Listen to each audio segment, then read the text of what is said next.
Assalamualaikum. Jangan lupa like, comment, and subscribe. Bye.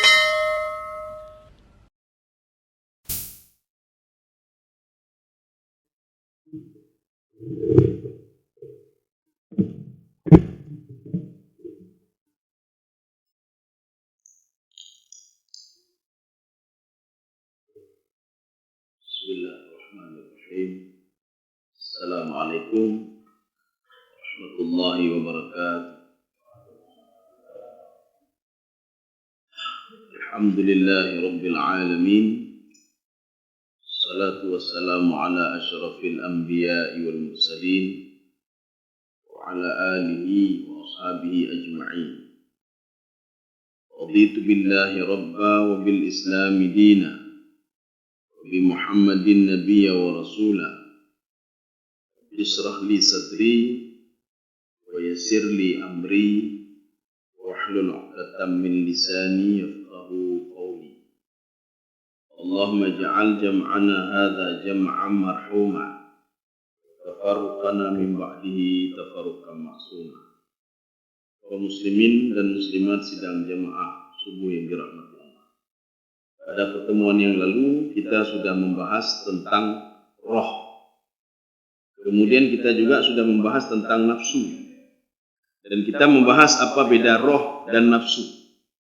Jadi roh itu sebelum dia menyatu dengan tubuh, itu namanya roh. Makanya kita nanti sebelum menyatu dengan tubuh, di dalam kandungan itu namanya alam roh. Nanti setelah itu berpisah lagi, jadi roh lagi. Ya, dan tubuh itu akan hancur. Sedangkan nafsu itu, ketika roh sudah bercampur dengan tubuh, maka itu nafsu namanya. Maka kecenderungan seseorang untuk berbuat jahat, itu nafsu. Nafsu itulah roh. Kalau ketika dia sudah berpisah nanti. Makanya ketika ditanya oleh Bani Israel, kafir Quraisy, ditanya kepada Nabi, wa yas'alunaka 'anir ruh. Nabi menjawab, qulir ruhu, katakan ya Muhammad, roh itu yang tahu cuma Allah. Jadi Nabi Muhammad cuma tahu hanya sebahagian saja. Wa ma utitu minal ilmi illa qalila. Saya tahu keberadaan roh itu hanya kecil ya. Tetapi semuanya itu adalah urusan Allah Subhanahu wa taala. Maka Nabi Muhammad tahu juga bagaimana roh itu, cuma roh itu diberitahukan oleh Allah dengan ilmu yang sedikit. Ya. Jadi sekarang kita akan membahas pembahasan yang ketiga, al-qalbu, hati. Hati itu bagaimana? Jadi makanya kata Imam Al-Ghazali, al-qalbu makanur rahmah, al-qalbu makanul barakah, al-qalbu makanul hidayah. Jadi kalau kita ingin merubah, arti merubah nyo perangai buruk rakai legonya. Ini nafsu kita kok nafsu amaratum bisu, cepat marah. Kita ingin merubah cepat marah ini, bisa enggak? Bisa, kenapa tidak bisa? Kita ingin merubah perangai-perangai buruk, nafsul lawamah, amaratum bisu. Kita ingin rubah, bisa enggak? Bisa. Cara rubahnya itulah hati ini. Jadi makanya hati ini, kata Imam Ghazali, adalah tempat turunnya hidayah, tempat turunnya rahmat, tempat turunnya keberkahan. Kalau kita ingin merubah sesuatu, merubah nafsu kita ini, selalu cenderung kepada maksiat, maka rubahlah dulu hati. Maka ibaratnya hati ini tempat. Maka kalau ingin kita rubah, tempat itu kita rubah. Kalau tempat tidak kita rubah, lain tidak akan pernah berubah.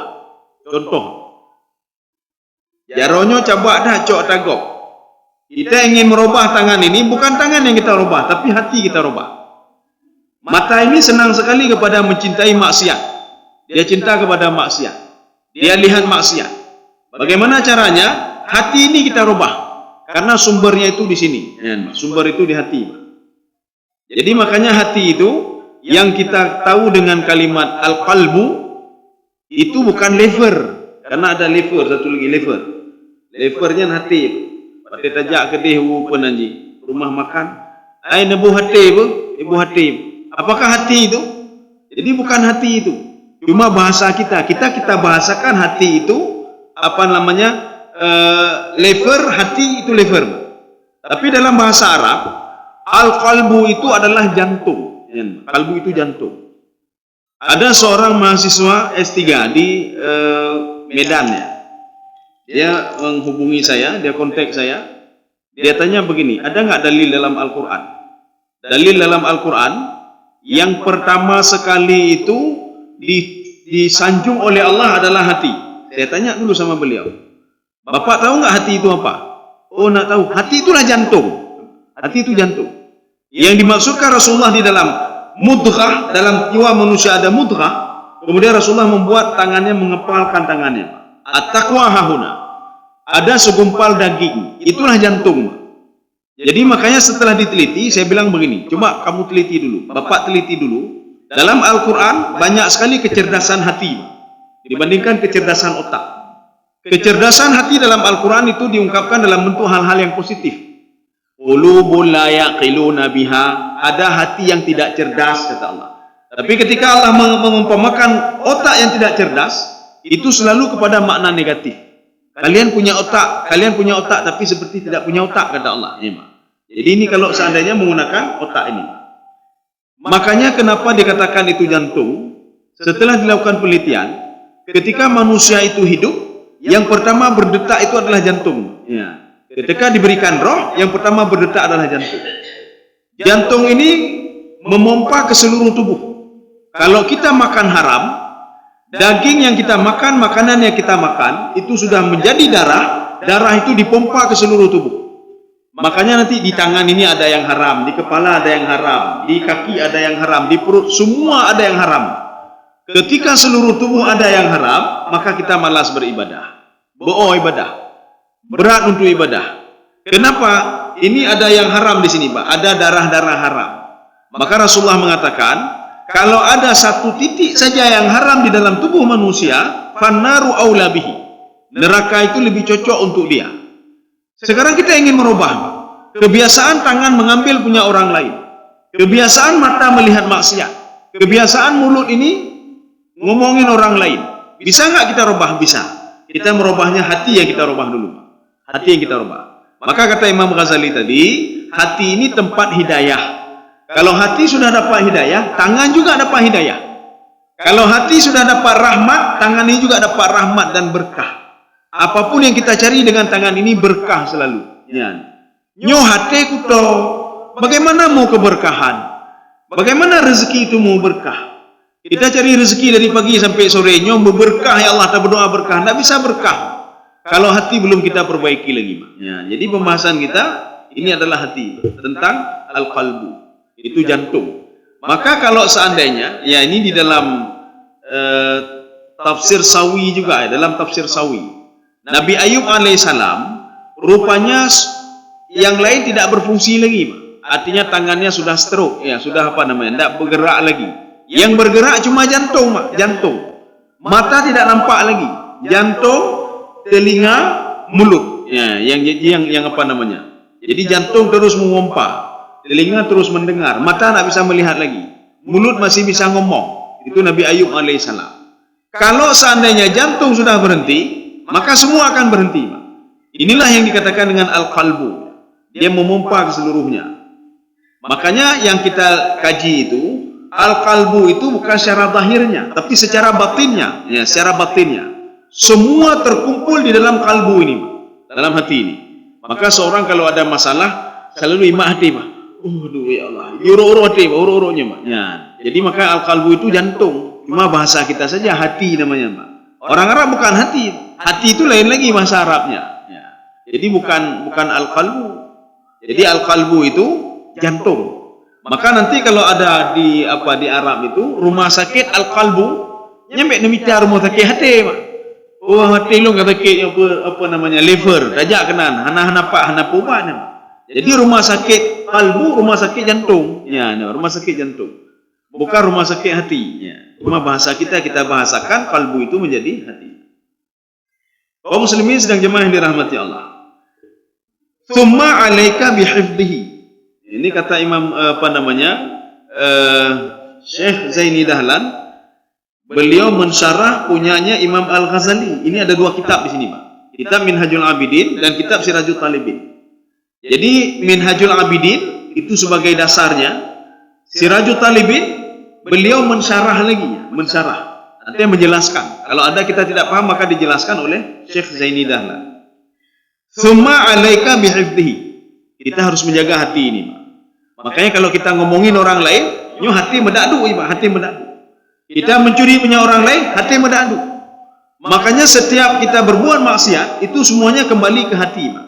Bukan ke otak, tidak. Otak ini ingin cari enak saja dia. Otak ini, Pak. Ingin cari manfaat saja. Otak ini berpikir saya dapat manfaat apa enggak, itu saja dia. Ya. Tapi hati berbeda. Maka hati setiap kita berbuat maksiat, hati itu akan mendadu. Hanya mendadu jaroy, Pak. Jaroy pegaju mati. Teken saja maksiat dia, Pak. Yang gabuk hati yang gabuk. Hati susah. Makanya tsumma 'alaika bihifdhihi wa islahihi. Hendaklah kita itu menjaga hati. Kalaupun hati kotor, hendaklah kita itu wa islahihi, memperbaiki hati. Ya. Mobil kalau sudah rusak tidak kita perbaiki, makin lama makin rusak. Orang munafik kalau dia tidak memperbaiki hatinya, maka makin lama makin rusak. Ya, inilah seperti dalam surah Al-Baqarah. Jadi dalam surah Al-Baqarah, fi qulubihim maradun fazadahumullahu marada. Dalam hati mereka ada penyakit. Oh, penyakit orang munafik. Su'ul khuluq, buruk akai, riya, abihan, suka mengadu-ngadu orang lain, ya Pak. Suka ngomong tidak sesuai dengan perbuatan. Kalau ini belum dia robah, fazadahumullahu marada. Penyakitnya akan bertambah. Jadi kita nanti jangan salah paham. Orang munafik kalau kita baca terjemahan, Pak. Fi qulubihim maradun fazadahumullahu marada.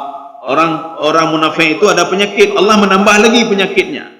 Kita seakan-akan kita memahami Allah itu mendalimi orang munafik. Padahal tidak. Orang munafik itu tidak mau mengobati dirinya, makin lama makin bertambah nifaknya. Kita yang tidak memperbaiki hati kita, orangnya koeh kegok, makin lama makin bertambah koehnya, Pak. Makin lama makin bertambah ria, sifat ria ini, Pak. Maka hati itu harus kita perbaiki. Ya, kalau ada penyakitnya hati tapi ada je, Pak. Hati mentang tamat. Nyo pekan galak kalau mati tapi kalau mati berarti hati sumbernya, Pak. Hati mentang kutau, Pak. Beda pegah mata kutau, hati kutau.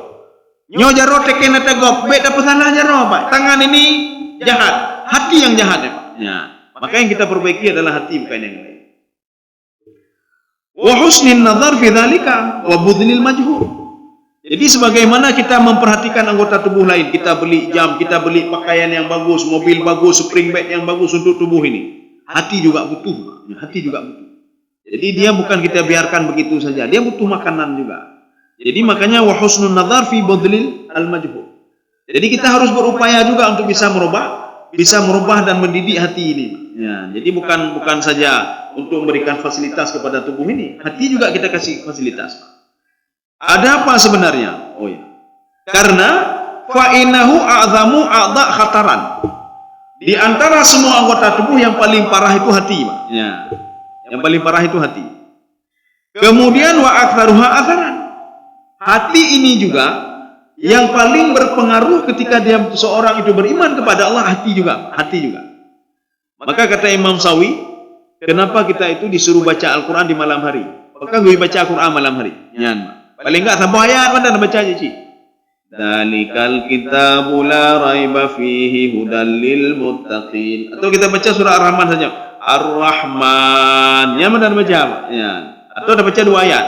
Ar-Rahman 'allamal Qur'an. Tengok lagi dong. Ar-Rahman 'allamal Qur'an. Titik orang baca apa? Coba lihat pengaruhnya. Ya, maka kata Imam Sawi, qiraatul Qur'an lailan aktsaru ta'assuran fil qulub.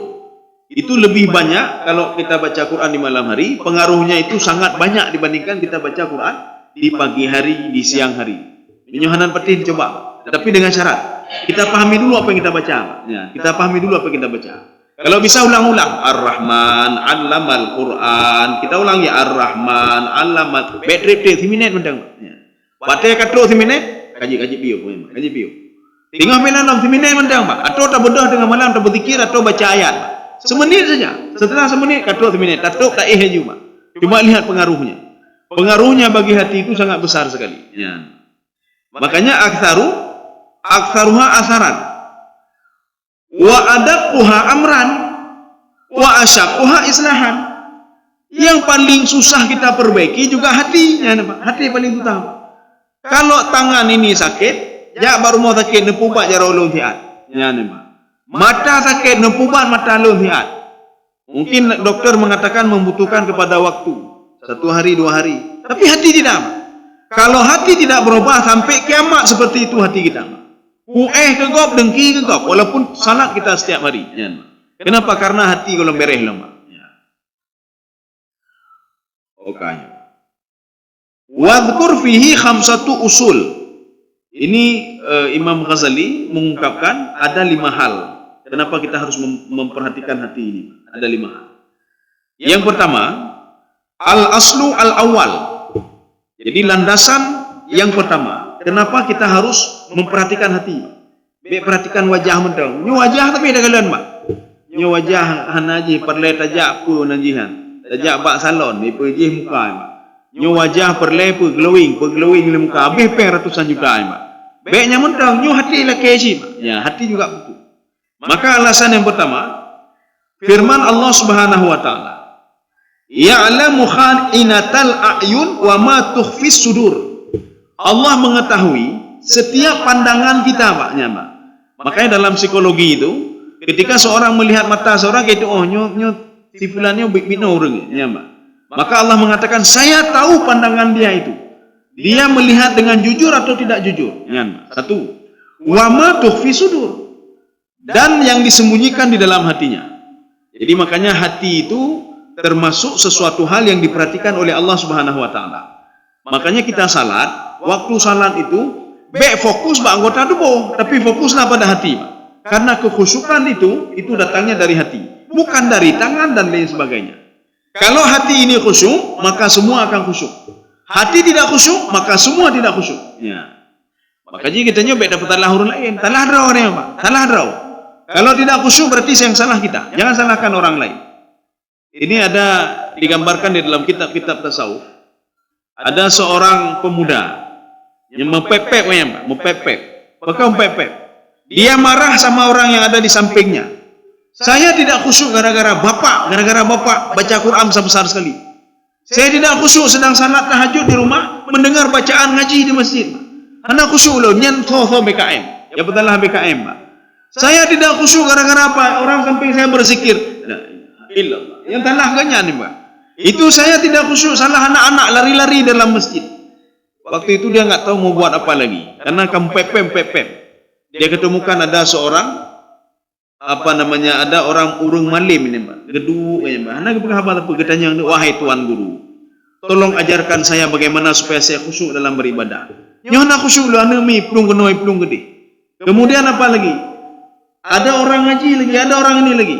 Setelah itu apa kata tuan guru ini? Wahai anak muda, sekarang kamu ambil air ini, kamu ambil ambil gelas, kamu isi airnya penuh ya.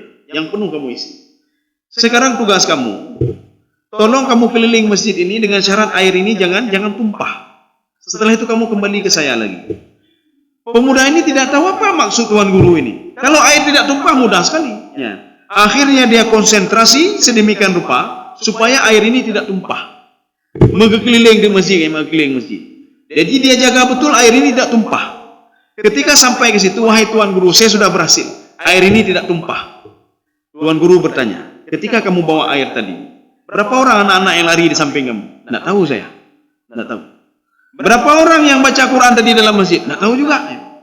Berapa orang yang tadi berzikir tadi? Tidak tahu saya. Kenapa kamu tidak tahu? Saya konsentrasi air ini supaya tidak tumpah. Demikian pula kamu dalam ibadah salat. Jangan salahkan orang lain. Coba kamu konsentrasi dalam ibadahmu, salatmu, insya Allah kamu tidak akan mendengar orang lain. Tidak akan dengar, Pak. Kisah konsentrasi, Pak. Nyo pakiban belum sembahyang berkhusyuk oronyo. Cuma masalah ji getanyo yang anak khusyuk kedau. Jangan salahkan orang lain. Ya, Mak. Jadi artinya kalau orang khusyuk pun menggempah nih teroi, Mak. Ya.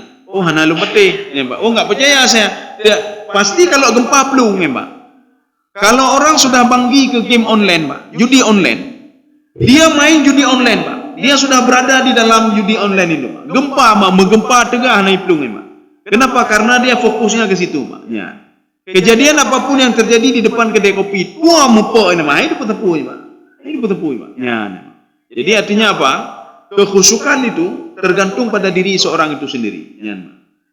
Makanya tempat itu di mana? Itulah di hati, Pak. Maka kalau kita tidak khusyuk, perbaiki hati dulu. Ya. Ini landasan yang pertama. Ada beberapa ayat yang dikutip di sini. Wallahu ya'lamu ma fi qulubikum. Allah mengetahui apa yang ada di dalam hatimu. Maknanya apa? Ketika seorang ingin berbuat maksiat, berbuat sesuatu, itu munculnya dari hati dulu. Tidak mungkin tangan punya inisiatif. Tidak mungkin inisiatif itu dari akal dia, tidak mungkin. Akal ini tidak punya inisiatif. Yang punya inisiatif hati. Akal cuma berpikir begini. Ini untung rugi apa? Jangan, Pak. Akal berpikir secara logika masuk akal atau enggak. Itu saja yang dia pikir, Pak. Akal berpikir ini bagaimana turun air kok bisa turun ke bawah. Dari mana air itu? Ini akal, Pak. Makanya Allah Subhanahu wa taala mengatakan dalam Al-Qur'an, kalau tentang akal selalu itu hal-hal negatif. Afala taqilun? Pehanau tak awak doang kata Allah, Pak. Apakah enggak pakai otak kalian? Coba lihat langit yang sedemikian rupa, apa juga katanya otak kalian hebat sekali. Ya, Pak. Coba kalian cerna dengan otak kalian. Mungkin enggak makhluk selain makhluk selain zatku kata Allah yang menciptakan langit ini? Tak mungkin. Mungkin enggak ada malaikat yang turun tanpa aku perintahkan? Tak mungkin. Ya, Pak. Jadi cuma akal kabu demikian, Pak. Yang dia pikirkan apa? Yang untung-untung untuk diri dia saja. Ini kalau saya kerja dapat berapa saya? Kalau saya kerja begini lembur berapa saya dapat? Ya, Pak. Nyata bedanya, Pak. Artinya apa? Yang main akal, bukan hati yang main. Sudah, ini ayat yang kedua. Ayat yang ketiga, innahu alimum bidzatis sudur. Makanya sudur itu dada. Yang dimaksudkan sudur sini yang ada di dalam dada, yaitu jantung. Ya. Allah mengetahui setiap pergerakan jantung.